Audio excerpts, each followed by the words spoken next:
Hey there, how's it going? So, Julia and I decided to put this video up on solving profitability cases because imagine how bad would it feel if you went through your first rounds at McKinsey, Bain, BCG, whatever firm you're interviewing with, and you didn't get in because a partner decided to do a profitability case. And I know this sounds unlikely. You've gone through first rounds already, so how could that happen? But we've seen that happening a lot, including with our clients, most of them before they worked with us. But anyway, profitability cases get in the way because a lot of people find them really simple, and they are indeed really simple. So a lot of people just skip learning the process to solve them as an MBB consultant would. So they find the answer kind of, and that's not good enough for partners. So today I'm going to teach you how to boost a company's profits as an MBB consultant would, which is what they're expecting at the interview. So let's go through what you learned today. First thing we're going to learn is what are the mistakes everyone does in profitability cases and how to avoid them. The most 90% of the mistakes people make are very predictable. They're the same 3 or 4 mistakes. So if we know what those are, that helps us with the blind spots. Second, how to solve and never get lost in any profitability case using a proven step-by-step process. We've taught this process to dozens of candidates, and we've used it ourselves in hundreds of cases, and it always works. Then I'm going to show an example on how to solve the simplest profitability cases and also how to solve the most complex ones where the problem isn't clear and neither is the solution. Finally, I'm going to teach you how to avoid the 6 common traps good candidates fall into. So this is directly related to the mistakes everyone makes, but I'm going to get much more specific here after going through the examples. So let's get started. Not a lot of people can solve profitability cases well, and this is surprising to a lot of people. Let's get to definitions first to get everyone on the same page. Profitability cases are cases in which you have to improve a company's profits quickly. So either because profits fell in the last year or so, or because the company wants to boost its profits for other reasons besides a profit decrease. And honestly, we don't call those profitability cases, but the structure I'm going to show in this video works for short-term revenue increase, cost cutting, or an improvement in any metric. So if we're talking retail, could be revenue per square meter. Doesn't matter. You start at the metric and then you just follow the process that we're going to see today. So what is the most common mistake in profitability cases? Well, the most common mistake is related to diagnosis. Either misdiagnosing, so not getting to the right cause of the profit decrease, or not going deep enough in the diagnosis. So you kind of know why the profit decrease, you know it's volume or market share, for example, but you don't get to the why. If you get the diagnosis wrong, you're doomed to fail, much like a doctor that tries to cure a patient not knowing what kind of disease they have. You have to know why the patient's not feeling well. So if you have trouble diagnosing, watch our video on how to solve diagnosis cases first. We actually did a whole video for the diagnosis part of profitability cases because some cases are just diagnosis cases. You have to figure out what's going on and not really solve anything. So get the diagnosing right first. The other mistakes, of course, happen in the steps after diagnosing. So generating and prioritizing options of solutions. Either skipping it or doing it wrong. A lot of people skip this option generation and they just spit out a solution. That's not what consulting firms are looking for. Consulting firms are looking for structured thinkers, and being structured in terms of offering solutions is not giving the client your first idea. Being structured is generating options. Also, you need to know how to prioritize those options. Otherwise, you're just going to have too many options to analyze during a case. The interviewer may help you here, but they may not help you as well. So you need to know how to prioritize if you want to be extra safe. Second step, analyzing the feasibility and effectiveness of your prioritized options until you find an answer. You may be lucky and find your answer in the first option that you analyze, or you may have to go through 2 or 3 of them. If you prioritized well, you probably don't need to go further than that. But anyway, candidates need to be sharp in analysis, both the numbers and the qualitative aspects. Also, another thing that gets people here is some people don't know when to stop. So they don't know if they found an answer or not. And this is usually related to not knowing what your objective is in the beginning of the case. So these are the most common mistakes by far. In 80% of the cases of candidates failing profitability cases, the mistake is in the diagnosing part. But you can make mistakes also in not generating or prioritizing options, or in making wrong analysis or not knowing when to stop. So how do we avoid all these mistakes? Well, you guys know we love step-by-step methods. So I'm going to go through the anatomy of a profitability case. A profitability case has 2 parts. First, a diagnosis part, which is the part we went through in the diagnosis video. And its main function is finding why profits are lower than they should. If it's a profit drop case, why profits have dropped. If profits are lower than competition, why is that happening? Then there's a second part, which is the solutions part, to find the best course of action to fix issues. You have to separate those, because if you don't get the diagnosis right, you won't get to the solution right. So what are the sub-steps here? Within diagnosis, first you need to understand the client's problems and goals. You need to understand what's causing pain to the client and what's a desired outcome. Then you need to find the numerical cause by drilling down the issue tree. Finally, you need to find the root cause by asking why. Now, I've gone through this process in detail in the video on solving diagnosis cases, which are a lot like profitability cases without the solutions part. I won't go through the process again in this video, so make sure you watch that one in case you don't know how to drill down using issue trees, or why do you need to ask why and get to the real root cause. Now let's go on to the solutions part. It also has 3 steps.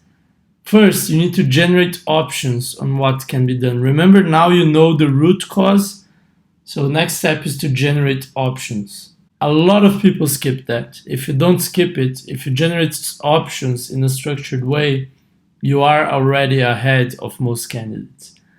Next, you need to prioritize those options. Remember, if you don't prioritize, you need to analyze them all, which is not practical. Or you're just going to be analyzing in random order, or in the order your interviewer tells you to. So you don't want those, you want to prioritize. And if your priority is wrong for some reason, your interviewer will help you out. Finally, you need to test each option, each hypothesis, and analyze them, first with the prioritized option and then with the others, to assess if it's a good solution. So you've prioritized, you get your first priority option, and you analyze it in order to test if it's a good solution or not. I told you there are 3 steps, and that's in the case you find the solution on your first priority option.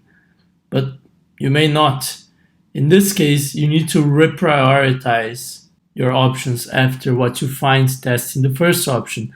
The reason is maybe your second priority option is not the second anymore because you found more stuff out when you were testing the first option. So you have to take that into account as well. So make sure you reprioritize. Now, what should you be doing in each of these 3 steps before reprioritization?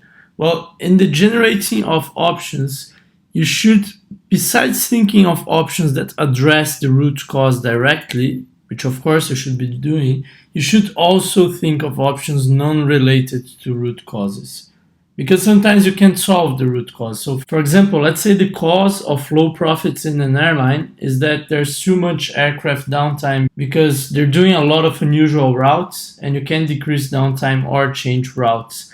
Then you should also have options related to increasing prices. Maybe because you're doing unusual routes, customers would be willing to pay more. So this is what consultants call outside of the box, right? You do address the root cause, and that's probably your first priority option to check, but you also list other non-related or not directly related options to solve the profit problem.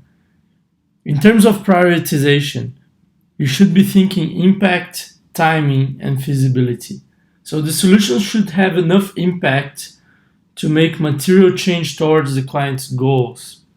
If you're that airline and you talk about reducing how many meals you serve, I don't know the specifics, but probably not the most impactful action you can take.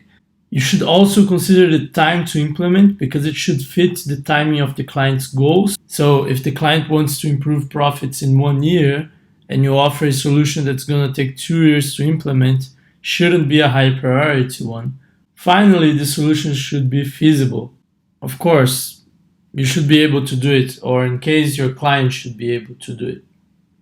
Finally, in the testing of the hypothesis, you should quantify analysis, but also consider qualitative factors.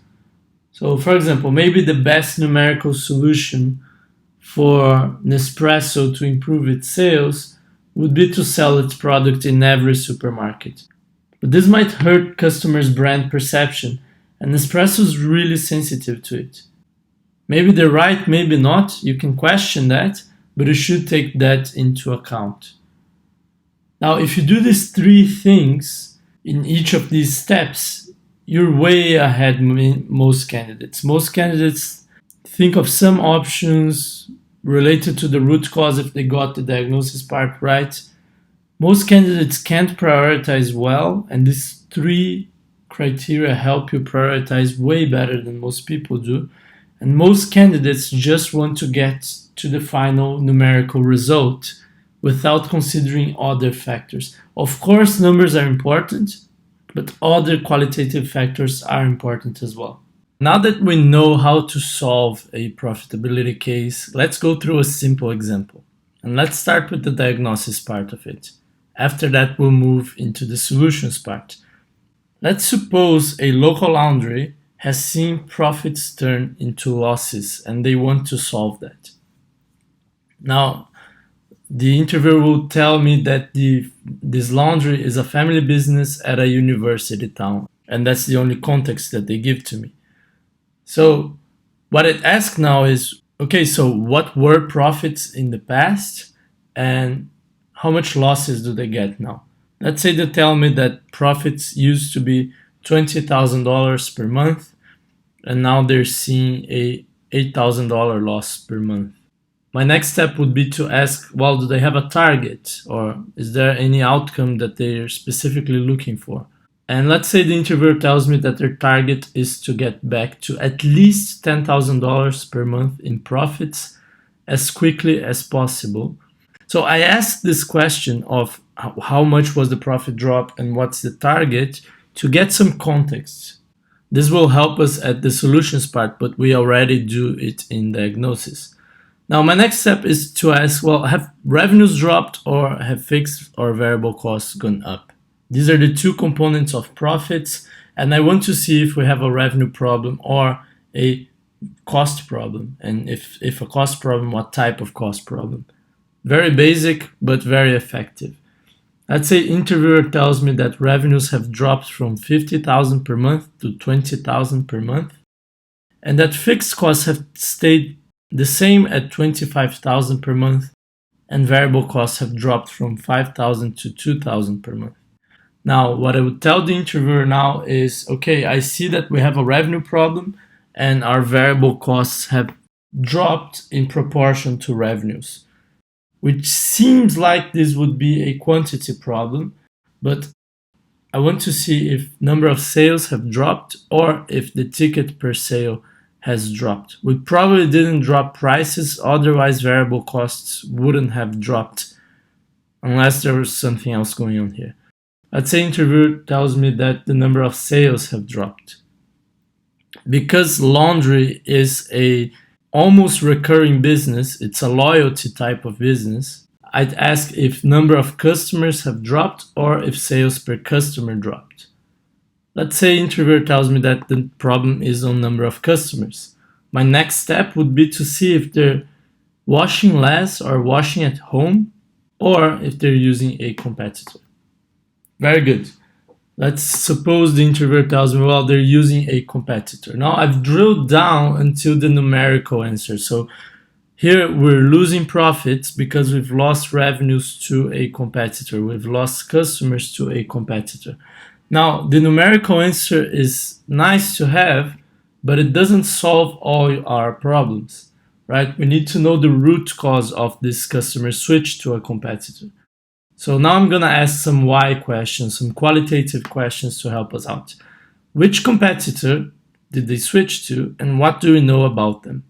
This is a kind of broad question. I could have asked more specific things I want to know about this competitor, but we can start with broad questions. Let's say interviewer answers me, well, they've switched to a new competitor that offers pickup and delivery services, and our customers switched due to these services. I'm going to ask now, was it a specific group of customers that switched? Now, I have a really specific hypothesis in mind here. Not every laundry customer needs pickup and delivery. A lot of them do. A lot of them want that, but not all of them.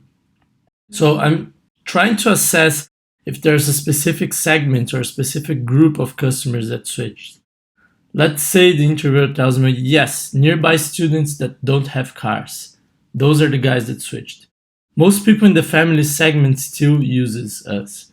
So of course, nearby students that don't have cars, we're in a university town, so this should be a sizable segment, about 3/5 of the business according to revenues, or according to the revenue drop, and they don't have cars, so laundry or clothes are quite heavy to transport.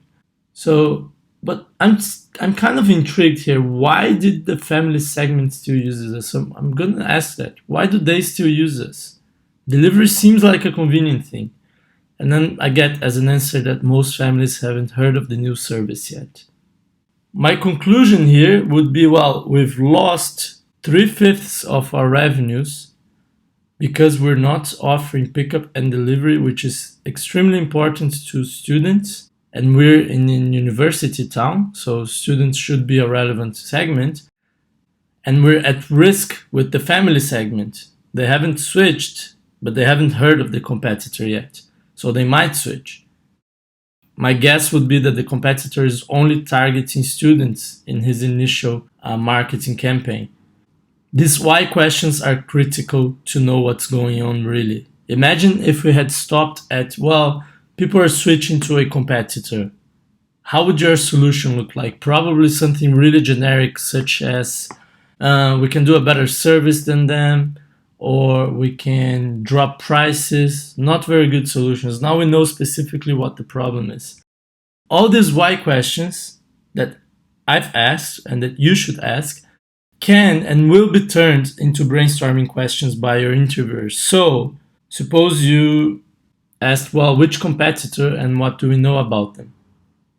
The interviewer could give you back the answer as a brainstorming question, such as, well, what do you think are things that a competitor can do to have your customer switch?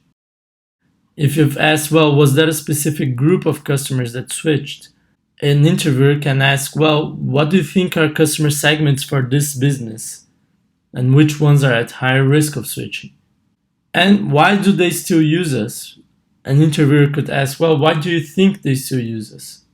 You could have a structure here, and your structure could have the fact that the families haven't heard of the new service yet or not. And of course, if it did have this, it would be a stronger structure. But the more important thing is that you have a structure with hypothesis.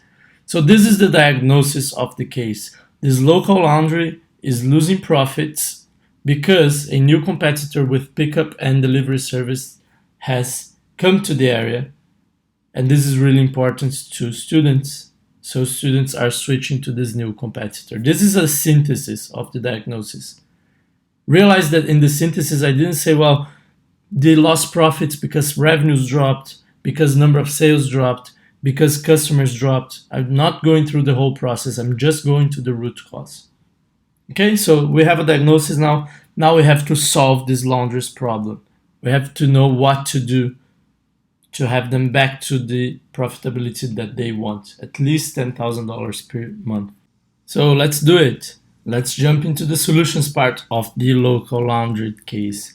So a local laundry has seen a $20,000 monthly profit turn into a $80,000 loss. And the reason is because they've lost customers in the student segments due to a new competitor offering pickup and delivery services. They could also be at risk of losing customers in the family segment if and once they know about this new competitor. So these guys are at a high risk of losing all their business, and they've already lost more than half of it. So we need to solve their problem. And the first step to solve their problem is to lay out options. So let's do it. My first option is to start a pickup and delivery service.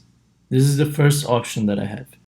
My second option is to focus on customer segments that don't care about delivery. So for example, we can ask the families if they care about delivery or not. And if they don't, then we can focus on them and expand that segment, expand sales to families.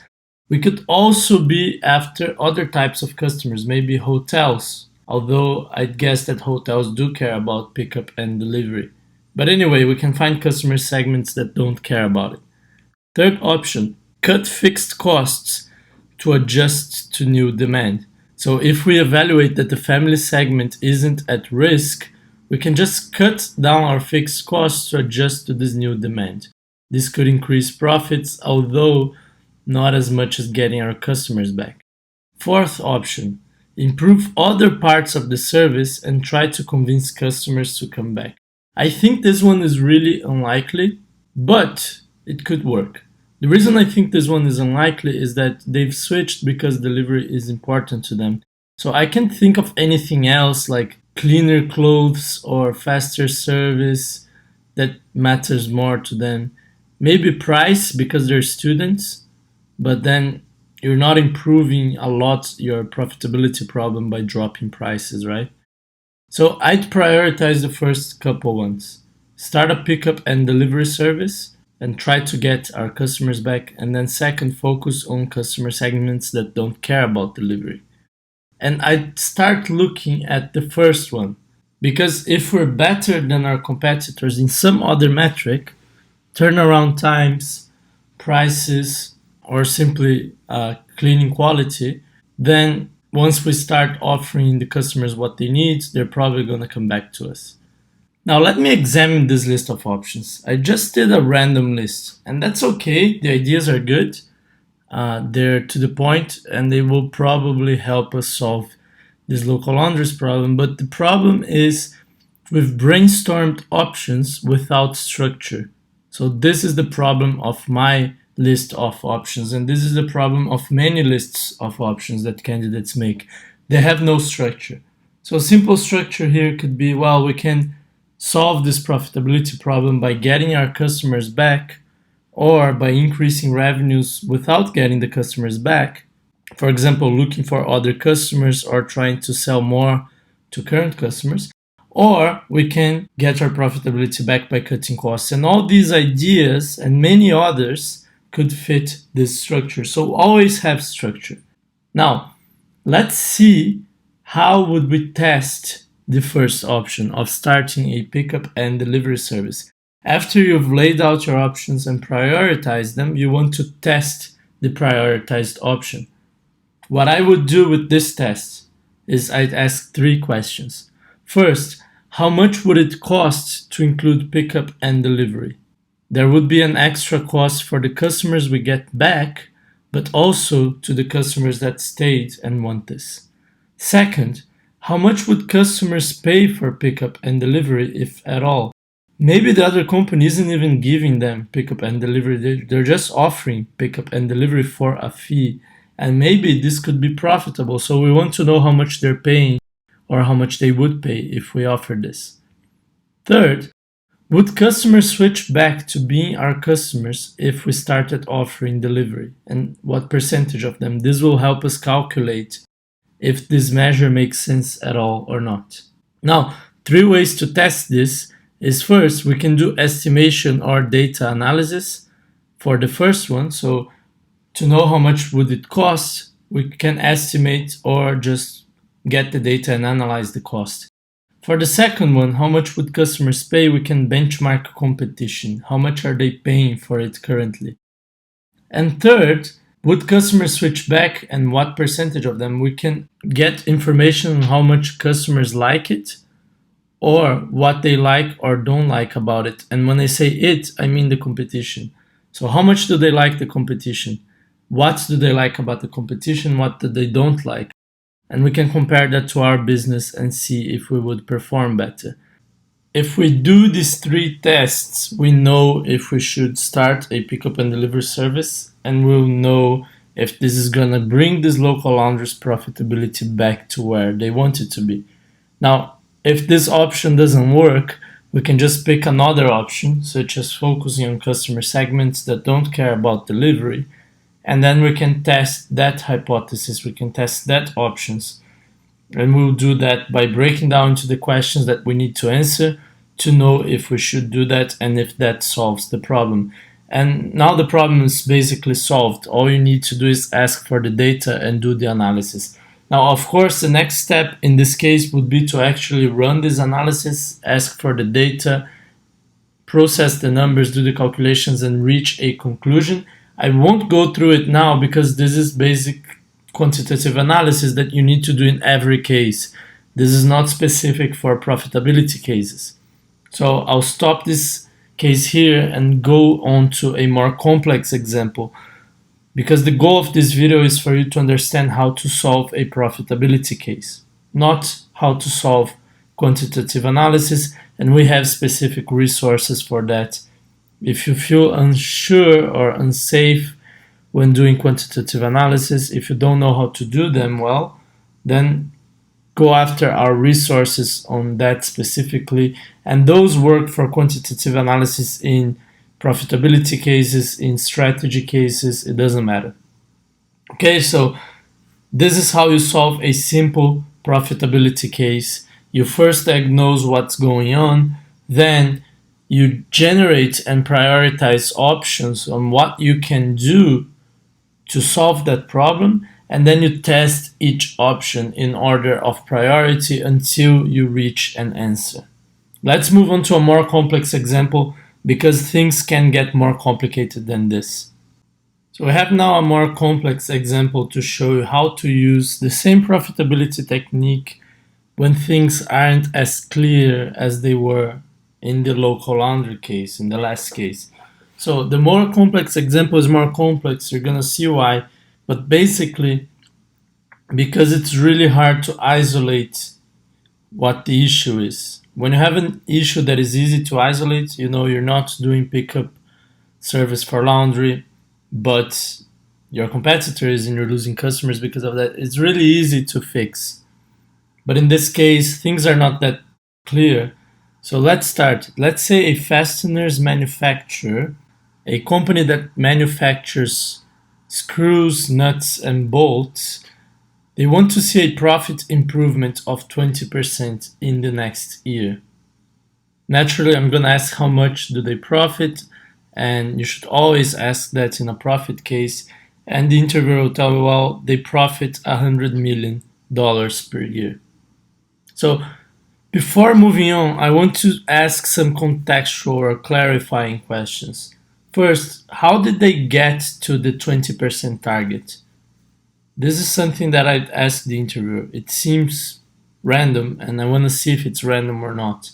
Let's say the interviewer tells me that they've set these targets based on seeing other companies in their industry, in their country, growing quicker and with better profit margins. So they have some reasoning to believe that they can reach this. Good. Next thing I'm gonna ask, is every part that they sell profitable? And here I can explain to the interviewer that I want to see if I want to fix the whole business or maybe it's just some lines of products that have issues. Let's say the interviewer tells me that every part we sell is indeed profitable. So it's something that we need to fix the whole business. And third question, do they expect growth if they do nothing? I want to see if maybe they will already have some profit improvement and the target is not really 20%, because let's say they could grow by 10% and profits would improve by 10 or 15% if they grow. So we'd be halfway there already. Let's say the interviewer tells me that no natural growth is expected. They haven't grown in the last 3 years. My last question as context, and I'm telling the interviewer that this is my last question as context before I structure the case, is that could we grow, could we expand production with the current assets, or would we have to invest? And the reason I'm asking this is if it's a demand problem, it's one thing. Now, if it's a supply problem and we could be selling more, but our factory is overloaded, then it's a completely different problem. Let's say the interviewer tells me that yes, we can expand production with current assets. I'd say great. We don't have a problem, but we need to improve. I'm going to try to assess if improving revenues is a better opportunity or if cutting costs is a better opportunity. And the first numbers I need to do this is to see how much are revenues and how much are costs, fixed and variable. Let's say the interviewer gives me this data. We have 300 million in revenues, 100 million in fixed costs, and 100 million in variable costs.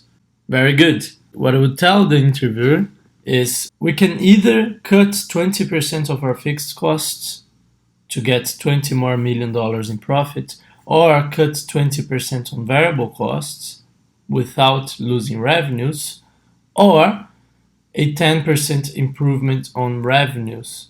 If we grow revenues by 10%, that's 30 million, but then variable costs will raise by 10 million, and that gives us 20 million in profit. If we were to change pricing, then we could do with less. But anyway, I don't think it's that easy to raise prices in this industry.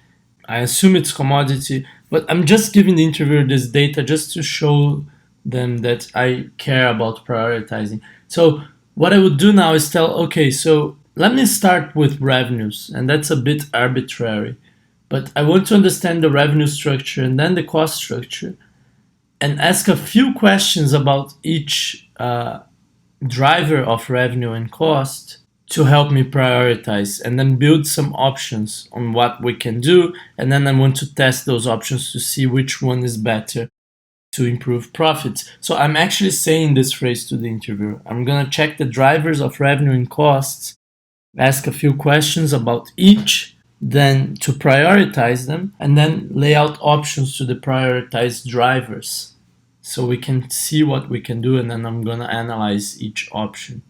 So this is what I tell the interviewer. So to see if we can improve revenues, I'm going to ask, can we improve volume sold, or can we increase average price? Within volume sold, I'm going to break down into new customers or improving volume per customer, increasing volume per customer. When I'm thinking of new customers, I'm thinking of factories, distributors, and retail. When I'm thinking volume per customer, I'm thinking expand share of purchases. Let's say a factory buys 60% of their fasteners with us and 40% with the competitors. We can expand their share of purchasing from us. So they start buying 90% of their fasteners with us instead of 60. Or we can expand usage of fasteners. So say a factory is using another way to fixate their products, for example, chemicals, and we can convince them to use screws. I don't think this is very useful, but it is a driver. Within increasing average price, we can increase prices of each product or increase the mix of premium fasteners. And I'm actually opening this structure to the interviewer to show them that I can see what the drivers of revenues are. And then I'm going to ask a few questions for each. And the questions I'm going to ask are how easy it is to get a new factory client. Are there other factories in the country that don't buy from us? Is the process difficult, and how big are they? Maybe if we get one or two factory clients, and maybe there are plenty of them, we could reach our goals, and maybe this is where we should focus. Another issue is, can we export to other countries? If we can, then we can chase this opportunity. Now, if we can't, then we can rule this off. Within distributors and retail, I want to ask, do we work with all distributors? And if so, what's our retail share? As I'm asking these questions, I'm gathering the answers. If it's a interviewee or a candidate-led case, if it's a McKinsey case, I'm just saying all the hypotheses and the questions up front. Okay, but regardless, what I'm doing here is trying to prioritize which drivers we should attack. Now, within expanding share of purchases, I want to ask, among our customers in factories, how much do they buy from us and how much do they buy from other producers? I'm trying to assess potential here. So they're current customers and they buy only 10% from us. We have a lot of potential. Now, if they buy 95% from us, there's not much we can expand to. Next question. Can we convince factories to use fasteners instead of substitute products? My guess is probably not, but I have to ask this. Next question. How sensitive are customers to price? Is it every customer to every product? So maybe, for example, airlines aren't very sensitive to price, or factories aren't sensitive to price when it's a part that is required for them to do maintenance in the airplanes or in the factories, because they don't want the airplanes or the factories sitting around not producing. So maybe different customers or different products allow for less price sensitivity, and we could increase those prices. Next question. Can we start selling more of premium fasteners by launching new products at a higher price point? So maybe we don't have a very good mix of premium fasteners because we don't have the products. That's the hypothesis I'm trying to assess here. Now let's go on to costs. If we answer these questions, we'll have a very good idea of if we can improve revenues or not. Now let's go on to costs, because there might be opportunities on cutting variable costs or fixed costs. Within variable costs, I'd ask for ways to cut steel or aluminum or raw materials costs. I think this is hard to do, but it probably is one of their main costs.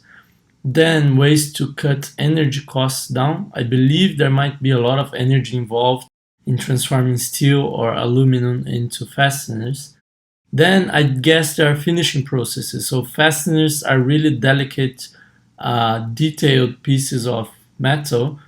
So they're probably finishing processes, I guess, with manual labor involved. So if we can reduce those finishing processes or make them cheaper somehow, that might help us. And then logistics. My guess is that because fasteners are not very expensive per weight, so 1 kilogram of nuts and bolts and screws is not very expensive, the transporting costs or the logistic costs could be expensive.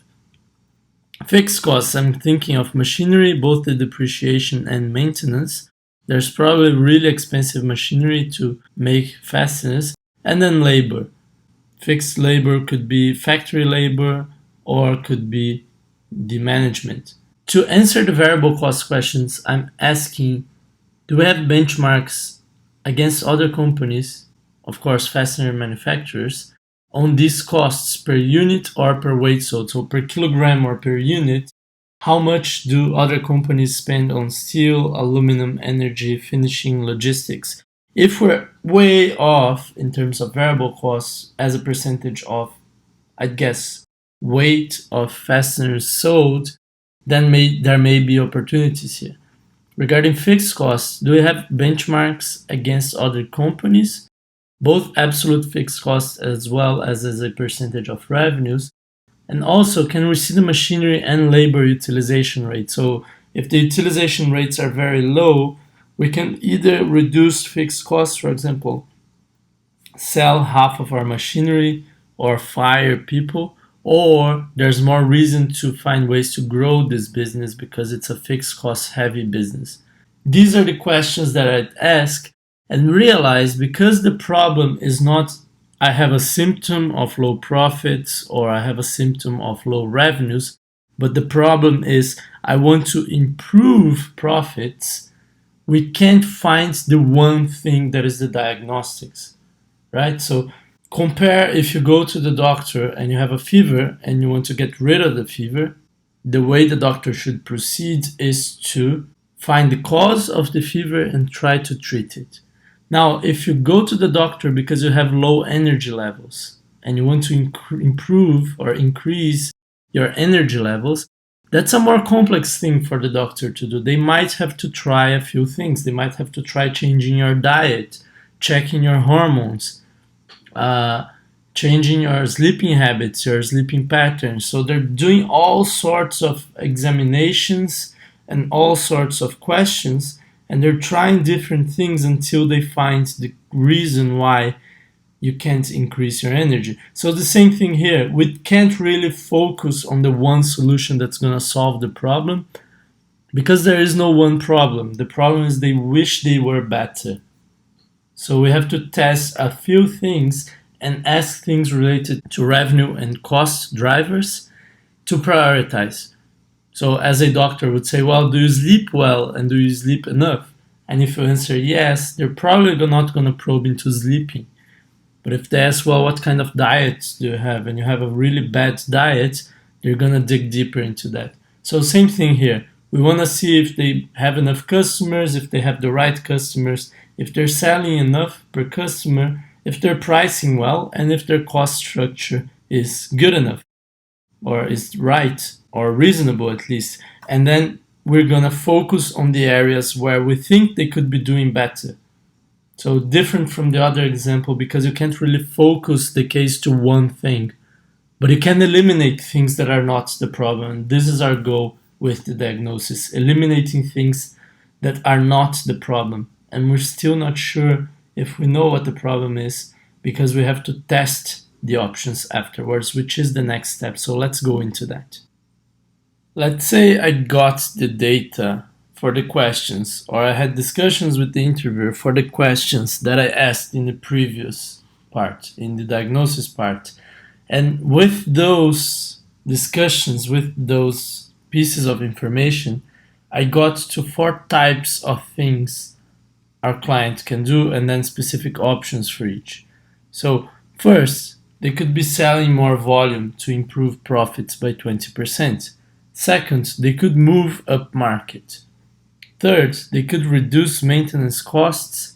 And fourth, they could improve labor productivity. Now realize you can't get to these classes or to these types of options unless you get information. Now I don't want to do the whole discussion that we would have with those questions in the previous part, in the diagnosis part, but that discussion should lead to types of options and then specific options. So let's go into the specific options.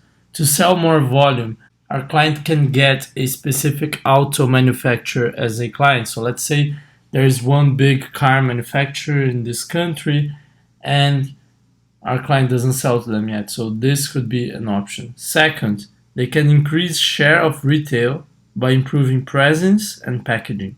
To move up market, our client has 2 options as well. First, increase prices for last minute orders on industrial customers.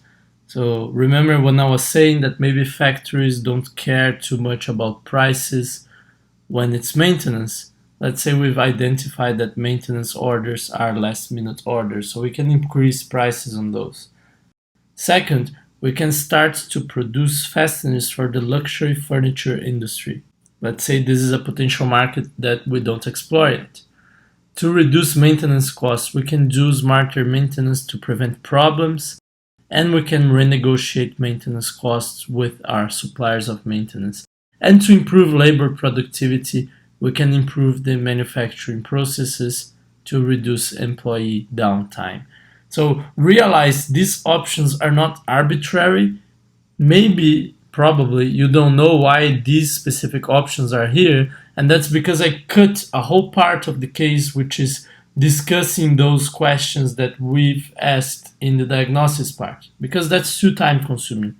But the thing here is, you do the full checkup, you check all the drivers of revenues and costs and generate hypotheses for each, and try to prioritize questions to understand where can you act. And then by doing that, you find options of things you can do. And now you need to prioritize these options. But differently from the simpler case where you could prioritize just by using your business sense, here you can't use your business sense. How do you know if getting the auto manufacturer as a client is better than starting to produce fasteners for the luxury furniture industry? You can't know that.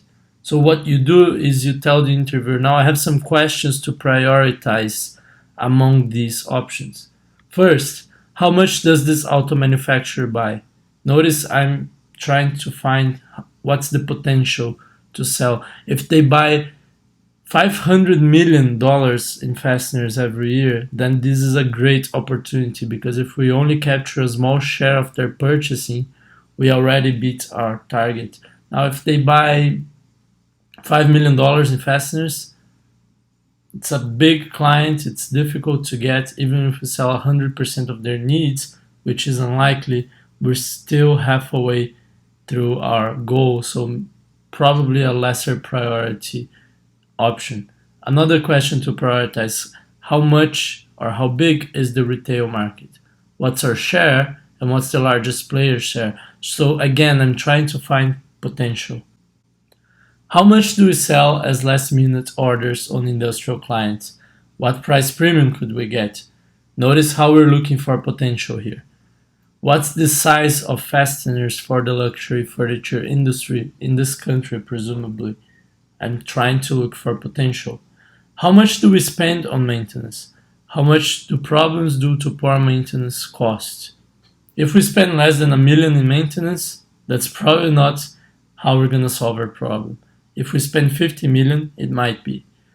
How much do we spend with direct labor, and what's their productivity on percentage time used with production?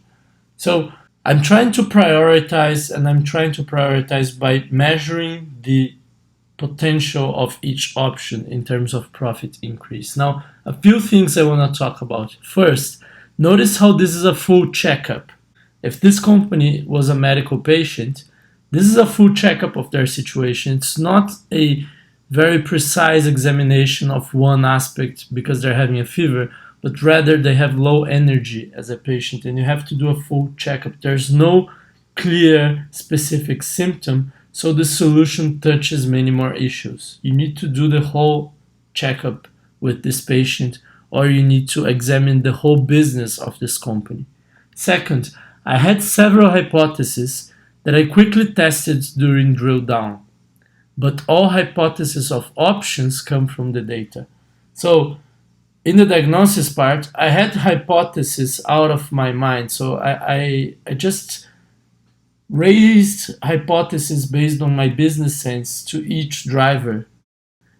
But when I laid out these specific options, getting a specific auto manufacturer as a client or starting to produce fasteners for the luxury furniture industry, these hypotheses of options of what to do, they come from the data that the interviewer gave me. I didn't cover that part of the case in this example because I want you to be aware of the whole process of solving a profitability case. But this is what would have happened in a real case, is that when I was raising those hypotheses, I would ask the interviewer, do we have data on this? Do we know if our customers buy a lot of their fasteners with us or not? And so on. Do we know if there are specific customers that we could be targeting? And so on. Third, I need data to prioritize these hypotheses. I can't prioritize these hypotheses with no data. So I ask for it. And third, realize that in real consulting, you will test most of these options. But in a case interview, you'll likely get a chart or two comparing a few options. So you'd lay out these options to the interviewer in a structured way, and the interviewer will pull up some charts or tables or information from their files, and will give it to you and give you a chart to analyze among 2 or 3 options of these, so you can analyze which one would you pick. So in real consulting, you have enough time to test all of these, but in a case interview, your interviewer will help you out by narrowing down the list or the number of options that you need to test. How'd you finish this case? Well, you get the options that your interviewer would point for you to test them via hypothesis tests, like we did in the simpler example, and using quantitative analysis as much as possible. And then pick the one that would be easier to implement and that would raise your client's profits the most, so a balance between both. And that's how you solve this case. It's a bit more complex. Well, actually, it's a lot more complex because you can't isolate any issues, but you can take away things that don't make any sense and come up with a list of options of things that could make sense and then solve after that. Now, what are some common traps in profitability cases? I want to finish this video by showing you common traps that happen especially in more complex cases. First common trap is if you get a case about the near future or that doesn't show clarity on where you should focus on. This is the case of the complex example we showed. It is not the case of the first simple example that we showed, because that case was about the past. So we had a profitability problem in the past and we wanted to understand what happened and how to solve it. Now, when things are in the near future, or for some other reason they don't show clarity on where you should focus on, it's hard. You have to use a combination of benchmarks, trends, and other analytical tools, as well as gathering for context in order to come up with a list of options. But always, always, always reduce the case to a list of options that make sense so you can analyze each one. Second common trap, you can't solve the root cause. So let's say you have let's say in this first case, let's say you had a problem because you can't use delivery and your competitor is doing, and they're stealing your clients away. And for some reason you can't do delivery. I don't know what, but for some reason you can't. If that happens, what you should do is to solve the symptom through other means.